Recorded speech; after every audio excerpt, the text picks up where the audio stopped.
Baik, perkenalkan nama saya Krisani Paren, program studi Administrasi Publik, asal kampus Universitas Widyagama Makam Samarinda. Jadi dalam kesempatan kita kali ini, kita akan ngebahas tentang HKPD.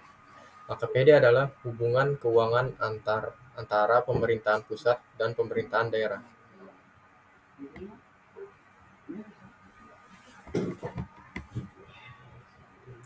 Yang pertama yang akan kita bahas yaitu konsepsi UU HKPD, mewujudkan desentralisasi fiskal yang adil, transparan, akuntabel, dan berkinerja. Kerangka pikir UU HKPD. UU HKPD didesain untuk memperkuat desentralisasi fiskal guna mewujudkan pemerataan layanan dan kesejahteraan. Pilar yang pertama, mengurangi ketimpangan horizontal dan vertikal menuju pemerataan layanan dan kesejahteraan. Desain transfer ke daerah. Redesain pengelolaan transfer ke daerah untuk mengurangi ketimpangan dan mendorong perbaikan kualitas belanja yang efisien dan efektif melalui TKD yang berbasis kinerja. Yang pertama yaitu dana bagi hasil. Alokasi untuk daerah penghasil, daerah pengelola, dan non-penghasil terdampak eksternalitas negatif. Dan yang kedua, memperhatikan kinerja, dukungan, negara, dan lingkungan. Dan yang ketiga, penggunaan sesuai prioritas daerah dan diarahkan sebagainya. Dan yang kedua ada dana alokasi umum. Pagu mempertimbangkan tingkat kebutuhan pendanaan dan target pembangunan. Dan yang kedua, berbasis unit cost, memperhatikan kebutuhan dasar pelayanan pemerintah, target layanan, karakteristik wilayah, dan daerah berbasis sektor tertentu seperti pariwisata, pertanian, dan perikanan. Dan yang ketiga, penggunaan DAU dilakukan sesuai kinerja daerah dalam pencapaian layanan publik. Dan yang keempat, earmarking untuk kelurahan. Dan yang terakhir atau yang ketiga, dana alokasi khusus. Dana alokasi khusus itu bersifat penugasan sesuai prioritas nasional. Dan yang kedua, fokus pada pencapaian target kinerja. Ketiga, perencanaan dan pengalokasian disinergikan dan dengan pendanaan lainnya. Di bawahnya ada dana otsus dan DAIS. Dan juga ada dana desa. Pengaturan dan dampak redesain dana bagi hasil. Redesain DBH untuk meningkatkan kapasitas fiskal daerah dalam rangka mengurangi vertical imbalance, penguatan aspek kapasitas alokasi, dan mendorong kinerja daerah. Kondisi existing, tingginya deviasi antara alokasi dan realisasi DBH sehingga menimbulkan kurang bayar dan lebih bayar, dan berpotensi menimbulkan SILPH. Dan yang kedua, alokasi DBH belum mendorong Pemda untuk berpartisipasi dalam peningkatan pendapatan negara dan perbaikan lingkungan. Ketiga, alokasi DBH belum mempertimbangkan dampak eksternalisasi negatif atas eksplorasi SDA terhadap daerah yang berbatasan langsung dan daerah pengolah. Di sini bisa kita lihat desain perubahan dan dampak terhadap alokasinya. Selanjutnya yaitu peraturan dan dampak redesain dana alokasi umum. Desain perubahan. Pagu DAU disesuaikan dengan kebutuhan pendanaan penyelenggaraan pemerintahan daerah dan dalam memenuhi SPM layanan dasar publik daerah. pendidikan, kesehatan, infrastruktur dengan tetap mempertimbangkan kemampuan keuangan negara. Dan yang kedua, DAU, hitung dengan pendekatan disaster atau kelompok dengan pertimbangan kewilayahan dan perekonomian. Formula alokasi DAU, CL fiskal dalam kurung KBF min potensi pendapatan daerah. Dan yang kedua, KBF, unit kos per layanan dikali target layanan dikali faktor penyesuaian. Tujuannya, pola belanja yang lebih fokus pada layanan publik. Yang kedua, pengurangan ketimpangan fiskal antar daerah. Dan yang tiga, percepatan ekualisasi layanan publik antar daerah melalui pengutamaan penggunaan DAU sesuai kinerja daerah.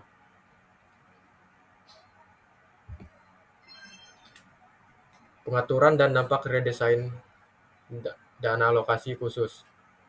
Desain perubahan, yang pertama ada jenis DAK. Penggabungan hibah daerah ke dalam DAK, DAK fisik, non-fisik, dan hibah daerah. Dan yang kedua, pengalokasian. Yang pertama dialokasikan untuk mencapai target kinerja dan dianggarkan secara tahunan.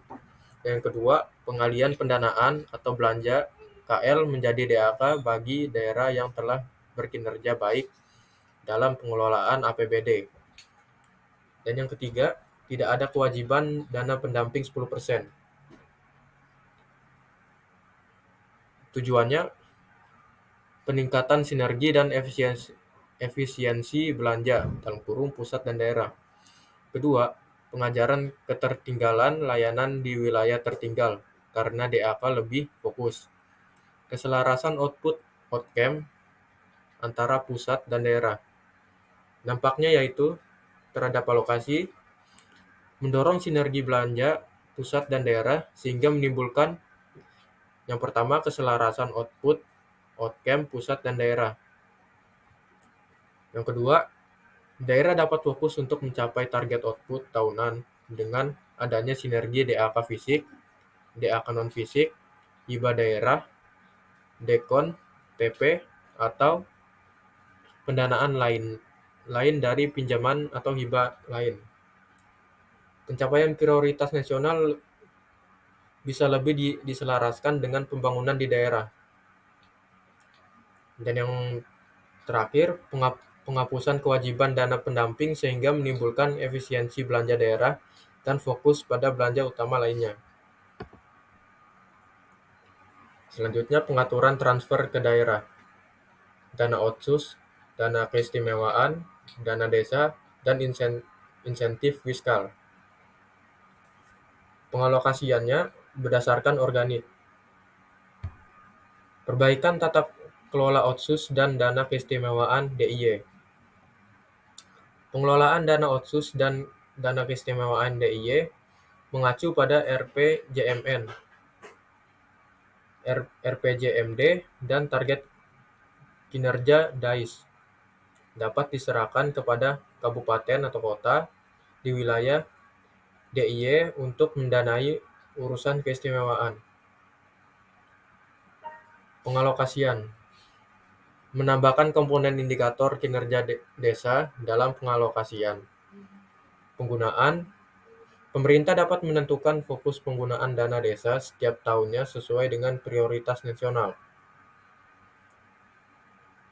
Selanjutnya, dasar pemberian. Pemerintah dapat memberikan insentif fiskal kepada daerah atas pencapaian kinerja berdasarkan kriteria tertentu. Dan yang terakhir, kriteria pemberian. Kriteria tertentu berupa perbaikan dan atau pencapaian kinerja pemerintahan daerah antara lain pengelolaan keuangan daerah, pelayanan umum pemerintahan, dan pelayanan dasar. Pengaturan pembiayaan utang daerah. Dalam rangka akselerasi pembangunan daerah dapat melakukan pembiayaan utang daerah dengan tetap mengutamakan prinsip kehati-hatian dan kesinambungan fiskal. Penguatan prudensiality mengutamakan prinsip kehati-hatian. Yang pertama ada instrumen kebijakan. Harus mendapatkan persetujuan DPRD dalam pembahasan RAPBD. Dan yang kedua, dapat melebihi sisa masa jabatan kepala daerah setelah mendapat pertimbangan dari Menkeu, Mendagri, Menteri PPN, dan Bappenas. Dan yang ketiga, penarikan pinjaman dari pusat dan penerbitan obligasi dan suku dilakukan setelah mendapatkan persetujuan Menkeu dan pertimbangan Mendagri. Dan yang ketiga, kewajiban penganggaran pembayaran kembali dalam APBD dan adanya sanksi administrasi. Dan yang terakhir, pengendalian defisi dan pembiayaan utang oleh Menkeu.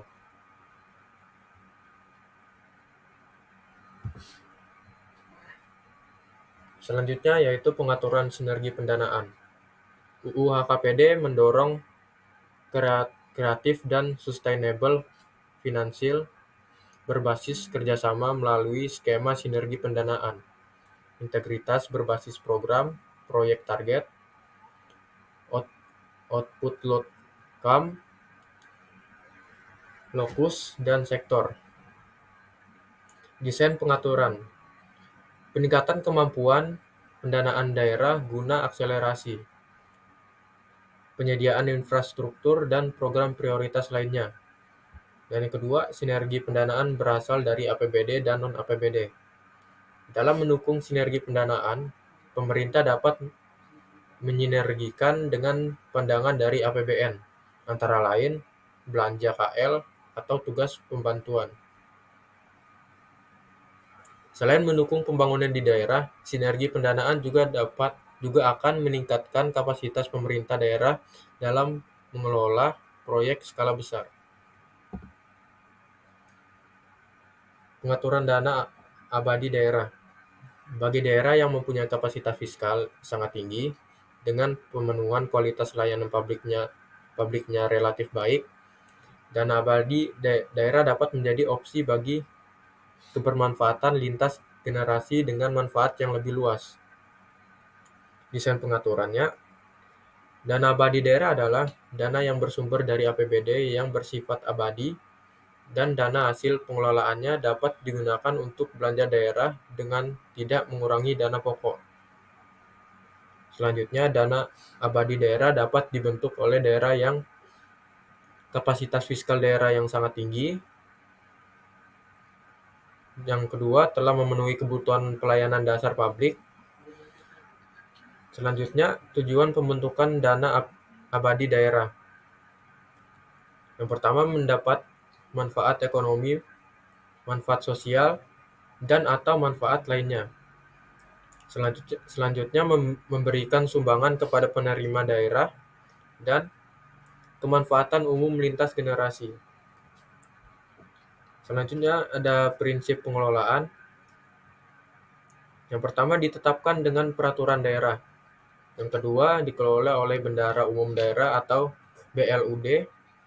Dan yang terakhir, dilakukan dalam investasi yang bebas dari resiko penurunan nilai.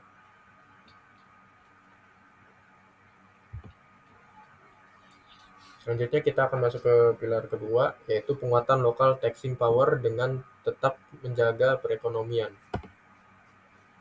Pengaturan pajak daerah dan retribusi daerah. RUU HKPD meningkatkan local taxing power dengan tetap menjaga kemudahan berusaha di daerah. Di sini ada 3. Yang pertama, menurunkan administration dan compliance cost. Yang pertama, restrukturisasi jenis pajak daerah, khususnya yang berbasis konsumsi, seperti hotel, restoran, hiburan, parkir, dan PPJ. menjadi pajak barang dan jasa tertentu.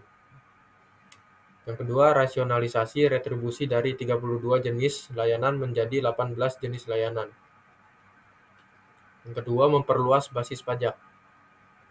Opsen pajak provinsi dan kabupaten kota sebagai pengganti skema bagi hasil dan penyesuaian kewenangan. Opsen PKB, BBNKB, MBLB tanpa tambahan beban WP. Yang kedua, memperluas objek melalui sinergi pajak pusat dan daerah. Valet parkir, objek, rekreasi, dan seterusnya. Dan yang terakhir, harmonisasi dengan peraturan perundangan lain. Yang pertama, putusan MK terkait alat berat, alat besar, pajak alat berat. Yang kedua, keputusan MK terkait PPJ dan PBJT tenaga listrik. Dan yang ketiga, UU 23 tahun 2014 dan UU nomor 3 tahun 2020 terkait sinkronisasi kewenangan. Dan yang terakhir, UU Cipta Kerja mendukung kemudahan berusaha. UU AKPD memberikan peningkatan penerima PDRD kabupaten atau kota sampai dengan 48,98% secara nasional. Jadi kita masuk ke pilar ketiga, yaitu meningkatkan kualitas belanja daerah agar lebih efisien, produktif, dan akuntabel. Pengaturan pengelolaan belanja daerah, peningkatan kualitas penganggaran belanja daerah. Mendorong kinerja belanja daerah melalui penguatan kualitas penganggaran belanja daerah agar semakin efisien, fokus, sinergi, dan berkesinambungan dengan tetap memberikan keleluasan pilihan eksekusi belanja sesuai karakteristik daerah. Yang pertama ada penganggaran belanja daerah. Belanja daerah disusun dengan pendekatan yang pertama kerangka pengeluaran jangka menengah daerah, dan yang kedua penganggaran terpadu, dan yang ketiga ada penganggaran berbasis kinerja. Dan yang kedua simplifikasi dan sinkronisasi program daerah. Dan yang pertama program pembangunan sesuai prioritas dan kebutuhan daerah serta tetap sinergi dan sinkron dengan program nasional. Kedua, mengutamakan pemenuhan kebutuhan urusan pemerintahan, wajib layanan dasar. Dan yang ketiga, alokasi belanja berdasarkan target kinerja dan skala prioritas, bukan akses pemerataan. Dan yang ketiga, standarisasi belanja daerah. Penerapan standar unit kos belanja dan analisis standar belanja. Dan yang kedua, unit kos belanja mencakup untuk belanja operasional dan tunjangan kinerja ASN, Pemda yang mempertimbangkan capaian RB, kelas jabatan, dan kemampuan Keuda. Tujuannya yaitu menegaskan kembali dasar-dasar penganggaran belanja daerah sesuai UU Keuangan Negara. Yang kedua, menyederhanakan program di daerah agar fokus pada urusan wajib layanan dasar sesuai skala prioritas daerah dan bukan diecer-ecer. Dan yang ketiga, sinkronisasi program di daerah dan nasional. Dan yang terakhir, efisiensi unit kos belanja daerah dengan mempertimbangkan aspek kebutuhan, kewajaran, dan kepatutan. Selanjutnya, mengatur pengelolaan belanja daerah. Peningkatan kualitas pengalokasian belanja daerah. Meningkatkan kualitas pengalokasian belanja daerah agar lebih produktif dan fokus pada layanan dasar kepada masyarakat dan mandatory spending sehingga terjadi akselerasi pemerataan kualitas layanan publik dan kesejahteraan di daerah. Yang pertama, fokus belanja daerah untuk layanan dasar publik guna mencapai SPM. Disiplin pengalokasian belanja yang diwajibkan peraturan perundangan seperti pendidikan dan kesehatan. Batas besaran belanja pegawai maksimal 30% dari APBD, tidak termasuk tunjangan guru tidak berasal dari TKD. Kedua, masa transisi penyesuaian porsi belanja pegawai dalam kurung 5 tahun. Dan yang terakhir, fleksibilitas dalam melakukan penyesuaian pasca transisi. Keempat, penguatan belanja infrastruktur. Yang pertama, batasan besaran belanja infrastruktur pelayanan publik minimal 40% dari APBN di luar transfer ke daerah bawaan dan desa. Masa transisi penyesuaian porsi belanja infrastruktur publik dalam kurun 5 tahun. Dan yang ketiga, fleksibilitas dalam melakukan penyesuaian pasca transisi. Dan yang terakhir, SILPA berbasis kinerja atau SILPA. Optimalisasi penggunaan SILPA non-air market untuk belanja daerah berdasarkan kinerja layanan publik daerah. Yang pertama, jika kinerja layanan sudah tinggi, dapat diinvestasikan dan atau pembentukan dana abadi daerah. Dan yang kedua, jika kinerja layanan masih rendah, diarahkan untuk belanja infrastruktur pelayanan publik. Pengaturan pengelolaan belanja daerah, peningkatan kualitas sumber daya manusia, dan pengawasan internal. Meningkatkan kualitas sumber daya manusia atau SDM, pengelolaan keuangan daerah, dan APIP daerah serta penguasaan internal dalam rangka mendukung akuntabilitas pengelolaan APBD. Pemerintah menyelenggarakan pengembangan kapasitas sumber daya manusia pengelolaan keuangan di daerah. Sumber daya manusia pengelolaan keuangan wajib memiliki sertifikat yang diberikan oleh lembaga yang ditunjuk pemerintah dengan masa transisi 3 tahun. Penguatan kapabilitas APIP daerah oleh Mendagri bekerja sama dengan BPKP. Pengawasan intern tertentu atas RAPBD maupun pelaksanaan APBD oleh BPKP dengan berkoordinasi dengan Mendagri. UU HKPD mendorong penguatan sumber daya manusia, pengelolaan keuangan, dan pengawasan internal di daerah sebagai salah satu fondasi dari pilar UU HKPD. Penguatan penguasaan internal tidak akan menambah tahap birokrasi pengelolaan keuangan di daerah. Lanjut ke pilar keempat, yaitu harmonisasi belanja pusat dan daerah untuk mencapai tujuan nasional. Pengaturan sinergi fiskal nasional. Konsepsi. Sinergi kebijakan fiskal nasional bertujuan untuk menyelaraskan kebijakan fiskal daerah dengan kebijakan fiskal pemerintah dalam rangka mencapai tujuan nasional. Sinergi fiskal, yaitu penyelarasan kebijakan fiskal pusat dan daerah. Selanjutnya, penetapan batas kumulatif defisit dan pembiayaan utang APBD. Dan yang ketiga, pengendalian dalam kondisi darurat. Dan yang terakhir, sinergi bagian akun standar. Pendukung sinergi fiskal, yaitu konsolidasi informasi keuangan, penyajian informasi keuangan secara nasional, pemantauan dan evaluasi pendanaan desentralisasi. Selanjutnya, pengaturan sinergi fiskal nasional, instrumen sinergi.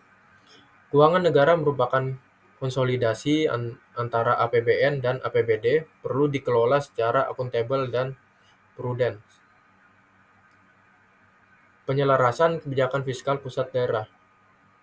Pemda mensinergikan kebijakan pembangunan dan kebijakan fiskal daerah dengan RPJMN, arahan Presiden, dan peraturan perundang-undang.